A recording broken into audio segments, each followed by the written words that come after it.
Good day. This chapter talks about target setting. One of the principles in assessment is the clarity of learning targets. It is important for both students and teachers to know the learning targets intended for them at a certain level of instruction. So let me start this chapter by anchoring our targets with the policies of the basic education headed by the Department of Education. So topics for the first section or for the first part of this chapter is intended for standard-based assessment, uh, specific into the constructive alignment of the K-12 assessment guidelines, and the concepts of content standards, performance standards, and assessment types. However, in the previous chapters, these assessment types were already discussed. So we will focus more on the first two standards. First, we have to know what is meant by intended learning outcomes since you're going to hear a lot about this. So intended learning outcomes, or the ILOs, are statements about what the students will achieve upon successful completion of a unit of study. Learning outcomes describe what a learner is expected to know, understand, and able to demonstrate after the completion of a process of learning. So the fundamental principle of the entire system is that the curriculum is designed in such a way that the learning activities and assessment tasks are aligned with the ILOs, or the intended learning outcomes. So what students should be able to do or demonstrate. So statement of student performance that includes both a description of what students should know, understand, and be able to do at the end of the unit of instruction, and as much as possible and feasible about the criteria for judging the level of performance demonstrated.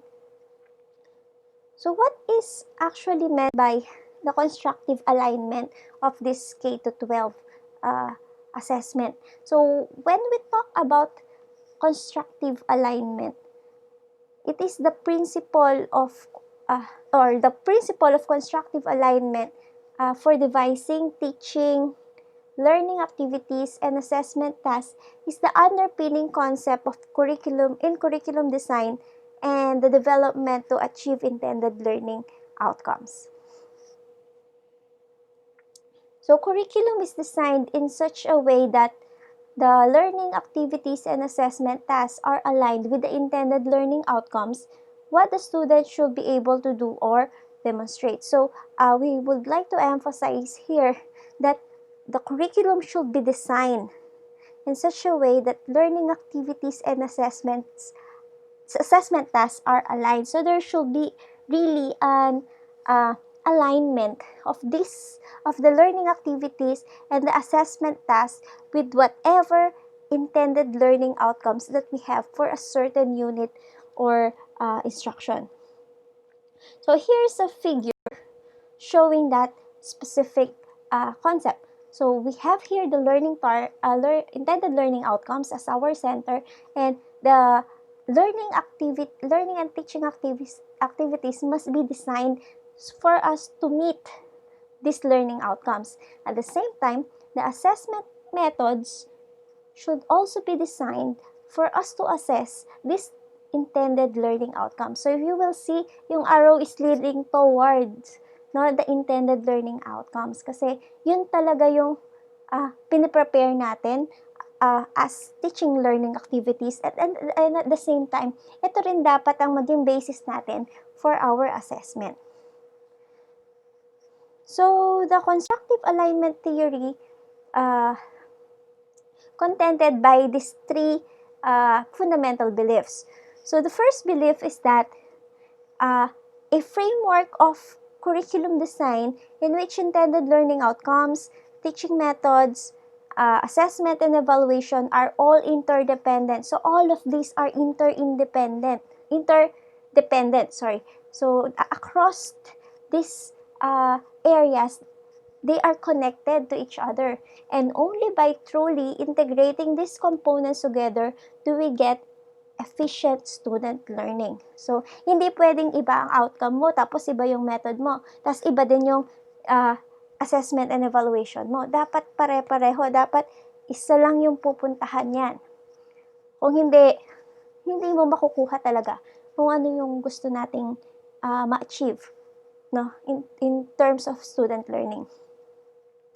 So, staff involved in teaching must develop a reflective practitioner approach to their work and be prepared to learn from their mistakes and successes. So, as future teachers and as student teachers now, what you need to develop here is your reflection process. So, sa mga teachers, kailangan daw silang maging reflective practitioner.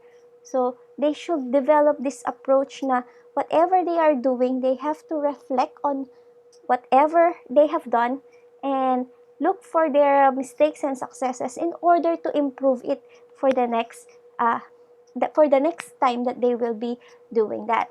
Okay? So, ito yung basic concept ng action research kung titignan nyo talaga doon kung bakit nire-require yung mga teachers to do action research because of this, no? Teachers must be involved in staff involved in teaching must develop a reflective practitioner approach. So, yan. Then the third one, meaning is not imposed or transmitted by direct instruction. So, ayun, please take note, no? Meaning is not imposed by direct or transmitted by direct instruction, but this is created by the student's own learning activities. So, kaya nga siya tinawag na constructive. So, pinapasok niya dito yung constructivism. So, many constructivist psychologists propounded the idea of constructive alignment. For example, we have Piaget. I know you are familiar with Piaget, who believed that to be the first in bringing forward the idea this approach. No, constructivism, as the word suggests, is a philosophical belief that people construct their own understanding of reality. In more simplistic terms, instead of transmitting a body of knowledge, constructivists argue in favor of construction of meaning based upon our interactions with our surroundings. So that is what we mean by constructivism. So kaya yung alignment theory natin, naka-anchor siya dun sa philosophy of constructivism. So this is according to Biggs of 1999, that the fundamental principle of constructive alignment is that a good teaching system aligns teaching method and assessment to the learning activities. So, dun muna tayo. So, good teaching system daw, no, aligns teaching method and assessment to the learning activities, which is stated in the objectives, so that all aspects of these systems are in accord in supporting appropriate student learning. So here is the screenshot of the policy guidelines on classroom assessment for the K-12 basic education program, which is the DepEd Order number 8 series of 2015 by the Department of Education. So in line with the implementation of the Enhanced Basic Education Act of 2013, so the Department of Education is now adopting this policy guidelines on classroom assessment for the K-12 basic education program. So this is effective since the school year of 2015 to 2016. The policy guidelines for classroom assessment. Okay. Then you can actually just simply type in DepEd Order number 8 series of 2005 in Google, and you can download the whole file of this policy. So I will not discuss in detail the policy guidelines, but let me go straight to what is being assessed in the classroom. So we have these content standards, performance standards, the learning competencies and concept development. So assessment in the classroom is aimed at helping students perform well in relation to the learning standards. Learning standards comprise content standards, performance standards, and learning competencies that are outlined in the curriculum. So let's start with content standards. So in content standards, it is actually stated in broad terms. Students are expected to demonstrate understanding of what? Okay, so here the content standards identify and set essential knowledge and understanding that should be learned. Uh, it they cover a specified scope of sequential topics within each learning strand, domain, theme, or component. So the content standards answer the question, what should the learners know? What else?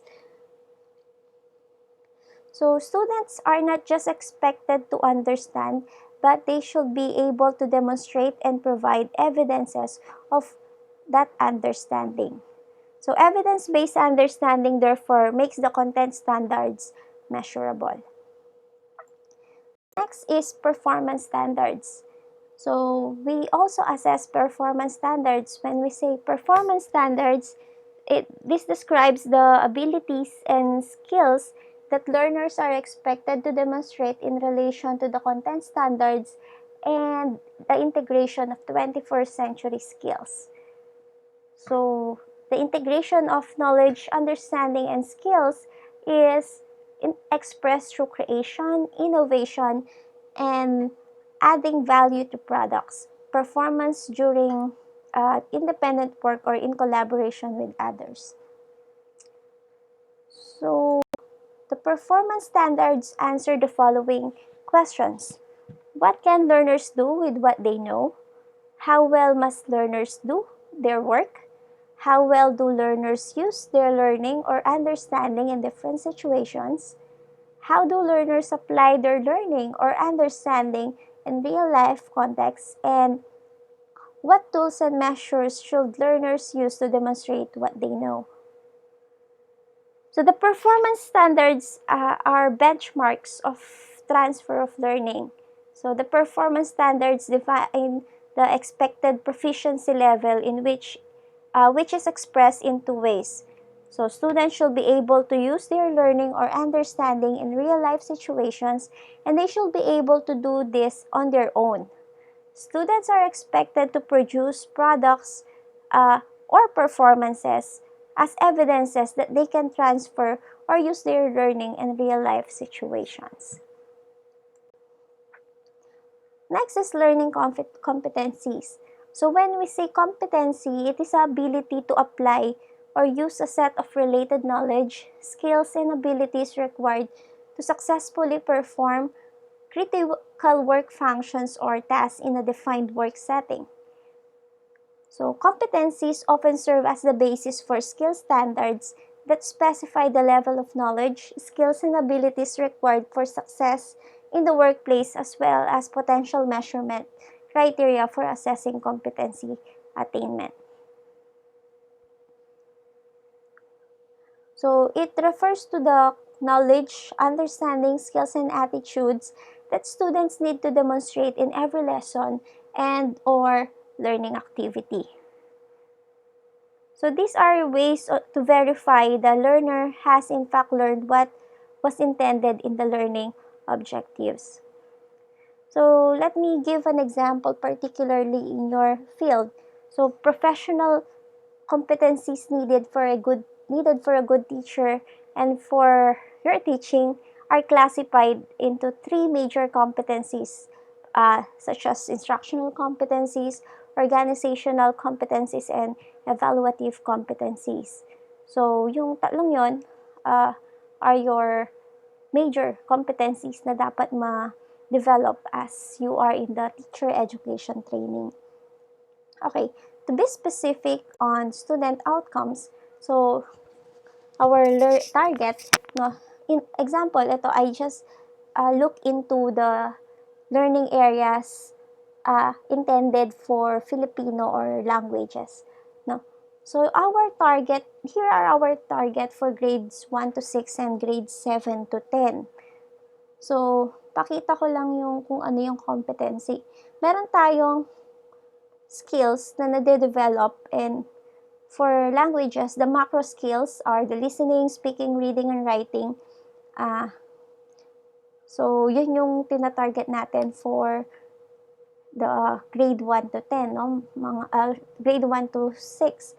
These are the skills. Pero pag sinabi nating competencies, ito naman yung encompassing all of this. So, sabi dyan, the ultimate goal is communicative competence. So, that's the competency, the communication competency, no? Or competence. So here, the goal is to develop the communicative competence, both oral and written, in 3 languages. So, ayan. Next is concept development. So, learning standards in the curriculum reflect progressions of concept development. So, the cognitive process dimensions, which was adapted from Anderson and Krathwohl, otherwise known as the revised Bloom's taxonomy, may be way to operationalize this progression. So, titingnan mo dyan yung concept development mo. So, based on this particular guide, no? If you are familiar with the revised Bloom's taxonomy. It provides a scheme for classifying educational goals, objectives, and standards. It also defines a broad range of cognitive processes from basic to complex. So these are the remembering, understanding, applying, analyzing, evaluating, and creating. So which will be discussed in the next presentation. So lastly, what we mean by constructive alignment in the K-12 curriculum. Ito yun, to align the assessment process with the K-12 curriculum, the adapted cognitive process dimensions may be used as guide not only in the lesson development but also in the formulation of assessment tasks and activities. This will be the reason why we are going to discuss this cognitive process dimensions or the different taxonomies in learning. Kasi nga, we have to align the assessment process with the K-12 curriculum as adapted from the cognitive process dimensions given by Anderson and Krathwohl. So, this may be used as a guide not only in lesson development but also in the formulation of assessment tasks and activities. So, for this section, that will be all. So, the next topic will be the section B of this chapter, that is the appropriate targets. So, that will be all. Thank you.